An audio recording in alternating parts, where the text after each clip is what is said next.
Hi guys, I'm Shmi, hello and welcome back to the channel where you join me here at the Space Dubai, surrounded by this fabulous display of incredible cars.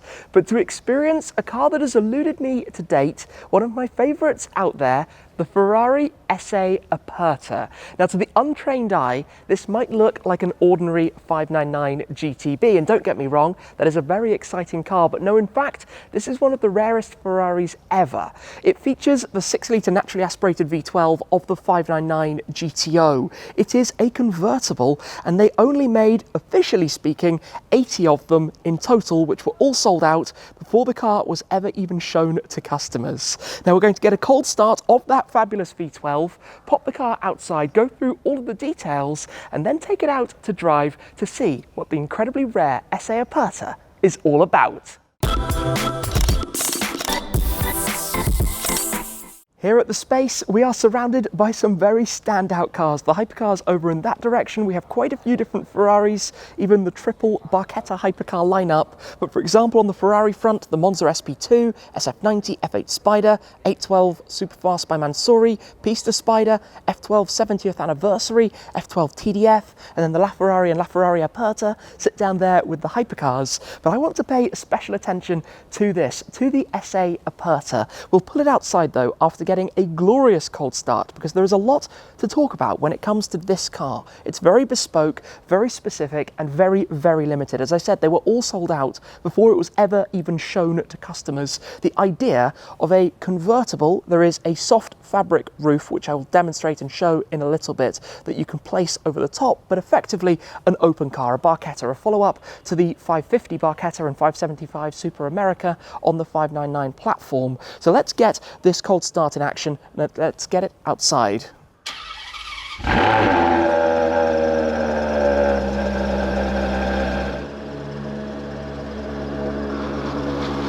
I'm not sure that it's the smartest idea I've ever had as a Brit out here in Dubai in the middle of the day to be filming an open-top Ferrari, but let's see how it goes, starting with the details of this awesome car. Now, it holds a soft spot in my heart because the SA Aperta was originally introduced at the Paris Motor Show in 2010. It was one of the first new cars I ever filmed for the channel way back when, so I remember the first time I ever saw one, a convertible of the 599, which was, of course, the ultimate Ferrari Grand Tourer at the time. The GTO had been around, the GTO being the even more hardcore version, but the name of this is interesting, the SA Aperta.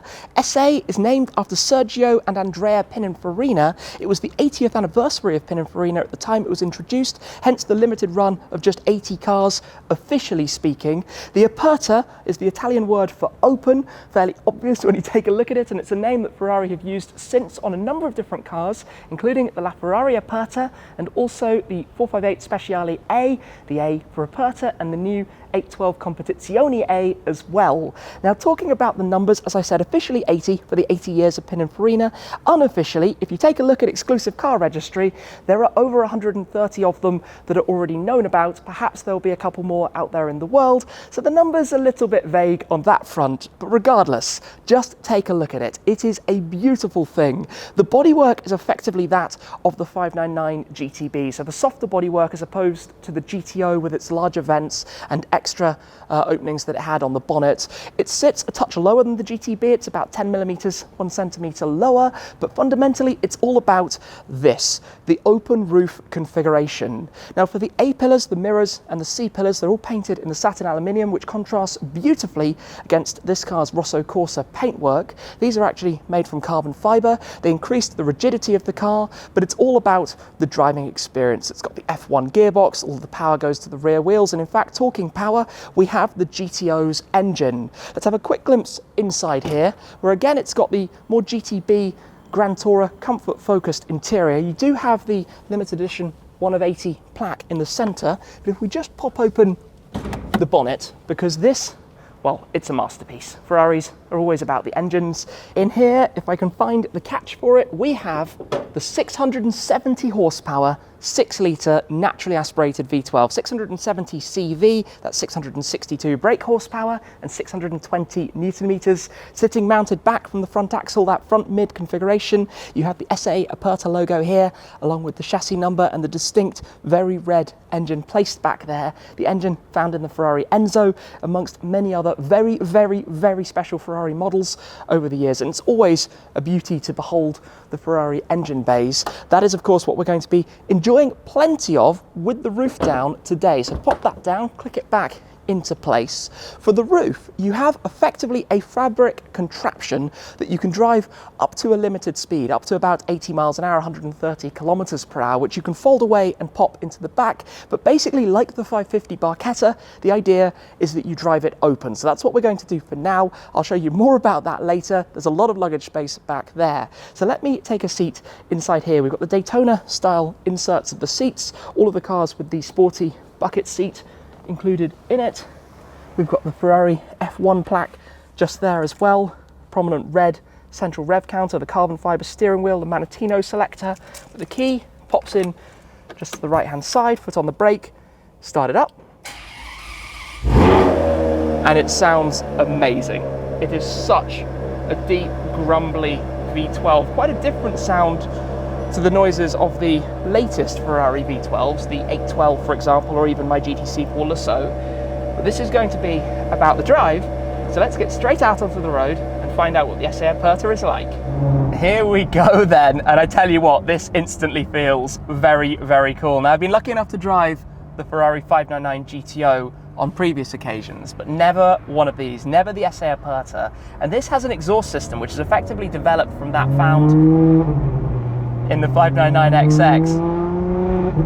And listen to that. Now, of course, we have this automated manual gearbox, the F1 gearbox. It's not the sharpest in the world, and I'm in automatic at the moment. In the center down here on this carbon fiber trim, you have the button to basically pop it permanently into manual alongside reverse and launch and some of your other controls. And when you're in manual is where it's going to be a whole lot more logical. Obviously, it's slightly valved, so you need to be higher in the rev range to get the sound from it. But when you do, my word, those burbles are fantastic. Now, we've got some pretty aggressive speed bumps around here, so very carefully does it in a car that I'm not too familiar with, although it's a grand touring car. Listen to that. What a sound. This is heavenly, and we've not even gone over about 50 kilometers per hour yet. I knew this car was going to be right up my street. I love a grand touring convertible. Front mid-engine configuration. We're going to head out to some slightly quicker roads as well, but that sound is to die for. And I tell you what, I'm surprised that for a car that was introduced 12 years ago now, 2010, it feels surprisingly, well to do. It feels surprisingly up to date. Obviously, Ferrari have advanced from the fairly basic style steering wheel to having more in-depth, complicated controls and settings, bumpy road. The Manatino has expanded, the e-Manatino on the new hybrid cars, and the displays have gone full digital. But it's actually really quite nice in here, and obviously you've got that traditional look, a speedo that goes very, very high. The car's top speed is 325 kilometers per hour. That is absolutely immense. That noise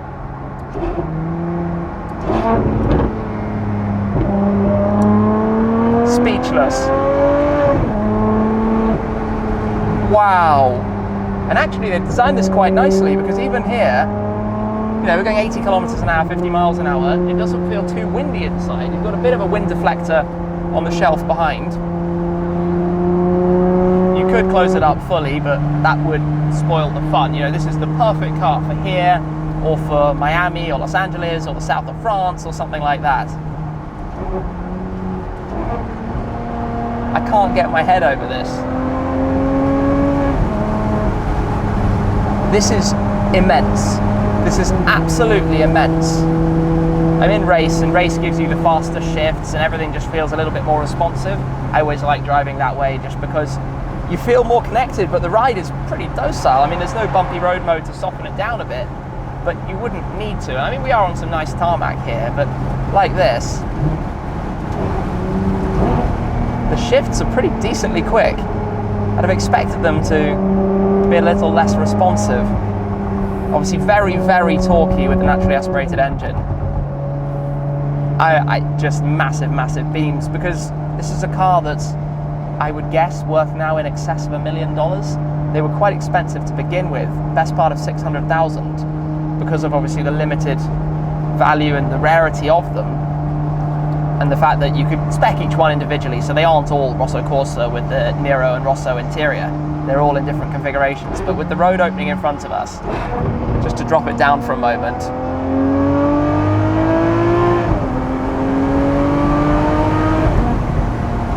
that is so good. That is so good. Now at motorway speeds, even here, it's chill, it's comfortable, it's nice, it's great, it's fabulous. Oh yes, 6-speed automated manual. I foolishly went for the 7th. I'm too used to modern dual clutches. Oh, what a cool thing! The beauty of joining another road is just to drop the gears for a moment, because it's a sound that nothing since really recreates in the same way. And I'm sorry if there's a lot of wind noise, but to listen to, this is one of the very, very, very, very best. It's such a wonderful symphony. The tone, it's so much deeper and grumblier, as I said, than the more modern Ferrari V12s. But the way it revs is oh so sweet. I'm just enjoying going through the gears and just driving this wonderful, wonderful thing. This is everything I hoped it would be. Sometimes when you drive cars that you've idolized, it's a case of should you meet your heroes because they might not live up to expectations. This is right up with where I hoped it would be. Perhaps it is quite on the soft side. And I mean, the Ferrari GTs are leaning towards the softer end. You have the GTO and the TDF and the new Competizione if you want something that's brutally hardcore. They tend to make the more regular cars a little bit more chilled out. And this is very, very, very chilled out. Those downshifts.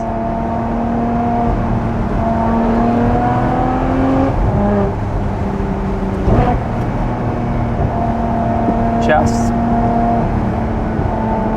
monumentally awesome, and everything that I hoped the SA Aperta was going to be. Haven't talked too much about the downshifts really yet.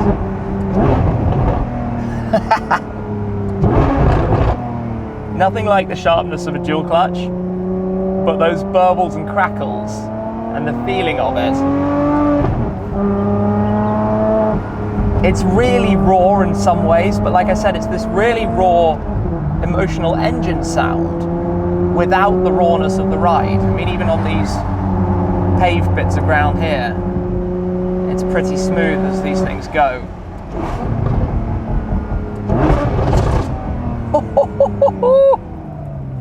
The factory sound of the exhaust is absolutely monumental.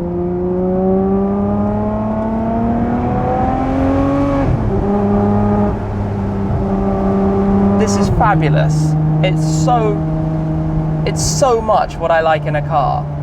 And I mean, yeah, if you compare it to modern cars, it doesn't exactly feel small and light. I mean, it was light for the time, but you know, it's not like it's a carbon fiber tub in a supercar or something. It's nothing like that, and it doesn't exactly feel as pinpoint sharp and nimble as the more modern equivalents do. You know, the 812, the F12 TDF, maybe I should say, and what I imagine the Competizione would be like. But this is the thing, it's from its era, and this was really my era of being massively, massively, massively passionate about cars, and ultimately leading me obviously to making videos of these kind of things. So to drive now in one of the first cars that came out, and back then I'd have never have considered that I might one day be able to get behind the wheel of something like this. And now to just be driving with a massive smile on my face. These have their value for a reason. There is a reason this is a $1 million Ferrari, even if people don't really know what it is. And talking to the guys, often out in this, people just think it's a California. People think it's a Cali or a Cali T or something. They don't realize quite what it is and what it represents and that history. Ferrari and Pininfarina working together for decades and introducing this as one of their last projects, of course, before the end. And I recently drove the Pininfarina Sergio and got to feel some of that and the experience of that as well. It's a very, very, very important and very significant car for both Ferrari and Pininfarina. And it set this trend with the Aperta nomenclature and naming the convertible Ferraris as the open cars in the way that they do. There's a bit of traffic here, but just listen to that, holding the gear, because it sounds so epic. Okay, back on the throttle.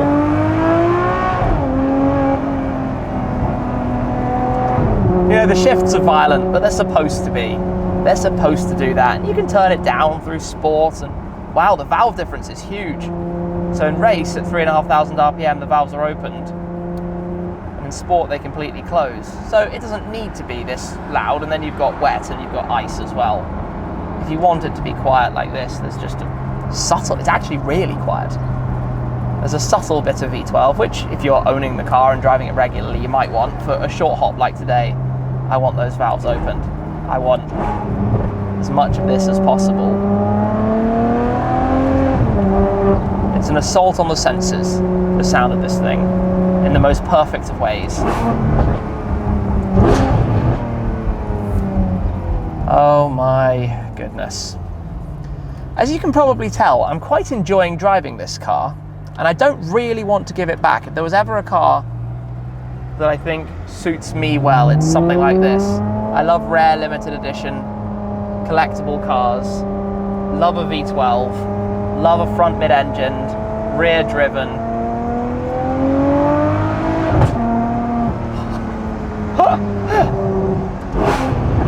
That sound from first to second. You don't even need to be driving particularly fast.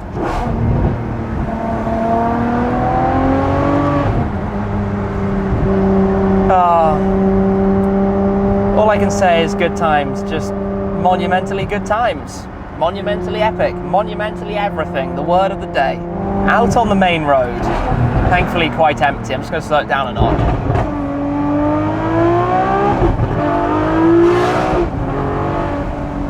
Goodness me. It's an angry beast. It is a sweet, sweet, sweet angry beast when you want it to be. That's actually really quite another character, another side of this. That sound. And how aggressive it is. Woo. Very much the exhaust, not literally, but developed from that of the 599XX, the XX program race car, with no limits, effectively, no rules. I just love that sound in the middle of the rev range. That wail, that V12 glory, that sound of an era that is sadly quickly leaving us, but has been so perfect in recent years. And this will forever be one of the greatest examples of it. Of the absolute best that has ever been made and will ever be made, in terms of engine, in terms of exclusivity, in terms of pure automotive passion, delight, and everything connected to it, and everything that means so much to me, and I know so much to many other petrol heads out there. I will not forget driving this car in a hurry. Thank you to the Space, because this is one of my favorites. This is a real standout thing to experience. Back at base with this car, and I want to show you a few more things about it.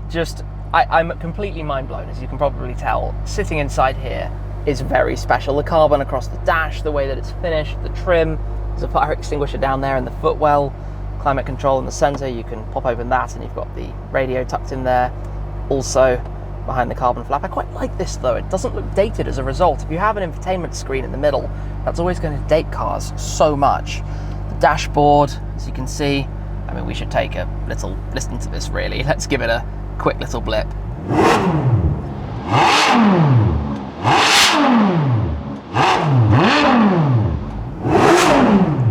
What a ridiculous sound. That V12, and especially here with the reflection just over there, that's cool. That's just plain cool. I suppose it's probably time to switch it off, and being a Ferrari, that means, in fact, popping it into first gear with the shift paddles and taking out the key for the moment. So let me hop out a few more things outside to show you, including the roof. I've touched on the roof, but let me come and give you a little demonstration of what's involved with this. So on the key, there is a button to open up the boot, the trunk, and by the way, while we're around here, one other detail that I haven't mentioned for the SA Aperta is that it has the body-coloured diffuser instead of having a black diffuser underneath, so it's in the Rosso Corsa on this particular example. Obviously a very clean, flat rear deck behind those buttresses, but in here at the moment, we have the removable roof, the two parts of it, the main piece, and then that extra part is the deflector that sits above the glass between the buttresses, but I need a helping hand to be able to demonstrate this. There is a bit of a process to this. The first thing that you need to do is to open up the doors. Not too complicated, but this is basically a roof for emergency purposes. If it's raining, for driving at slow speed, it's not a roof for daily driving the car. It's one of those, I suppose, fun but awkward contraptions. Now the first thing to fit is to grab the deflector, which basically goes, drop that down, between these buttresses and squeezes in here, goes underneath the roof. I suppose technically you could keep that out and drive it with a bit of the sound from behind, like lowering the window on some of the modern convertibles, but that just presses down on both sides, nice and simple. Then you have to grab the awkward part from in here, which is slightly complicated. So we've got that out, close the boot down, give this a firm close, not quite properly done, but this basically sits over the top of the car. And I'm going to hope that I can get it right on my own, but basically it goes here on the top and the two sides kind of fold down. And when they're folding down, you have these tracks that they can fall into at the back. That one goes in there, the front one goes in there, and then it will click down. I'm going to run around towards the other side, close the boot in the process, and this, if I can reach it, unfolds over the top. Same thing here, with it going into those two parts. You can see you've got the track at the back, and you've got where that piece goes at the front. And all you do is pull it down, click it front and back, go around and do the same on the other side. And I'm hoping at the moment I've got this right. I'm hoping, click, that was already clicked. There's a catch to do in the middle. Done. There we go. Roof is on. The SA Aperta. Not the easiest, I'm not going to lie, but not a bad integration for a car that looks so good when there's no roof in place. While it's not too bad, I don't think you'd want to be caught at the side of the road in the rain if it were to happen, although the interior is no doubt protected, and to be honest, you could just keep driving and then the rain doesn't get in the cabin anyway. Now, all of the SA Apertas, all 80 or however many it was, came with that fabric folding roof, but there was an option for a few select customers. I think it was only about 10 or 15 of the cars that actually came with a hardtop carbon fiber piece, or rather 3 pieces. The way it would work was that the first and second parts would link over the top of the windows, and then a large panel that would sit in the center. Obviously here we've got the lovely Cavallino, the little graphic there on the fabric central piece, but as folding soft tops that you have to put on manually go, that looks pretty nice. If you take into account the Ferrari 550 Barchetta or the Lamborghini Murcielago Roadster, for example, they don't quite have the same clean lines that this car has as a result. And there are so many other details about it that I've not been able to mention yet. For example, the silver wheels are in a different color to any other Ferrari. There's slightly more chrome in it, as you can perhaps see. On this car, obviously, we've got the Rosso Corsa calipers, we've got carbon ceramic brakes as standard on all Ferraris, and the front is slightly different to the GTB and the GTO in terms of its design, the GTB style grille, but the larger openings for the cooling towards the engine. It's just a very, very nice design, and now I can tell you from experience, it is a very, very nice car to drive. So I cannot thank the Space enough for the opportunity today to drive and experience one of my heroes, the SA Aperta, a car that I think does not get the attention that it deserves, a car that is truly, truly significant in many ways, and a car that I will, as I said, never forget experiencing today. Undervalued, underappreciated, all of those, the SA Aperta, Ferrari's convertible 599. That's it for now though. Thanks again to the Space. All of the links are down below. Do go give them a follow. I really appreciate the opportunity to drive this today. And of course, thank you to all of you for watching. Your support is hugely appreciated as well. That's it for now though, and I'll see you again very soon. Cheers.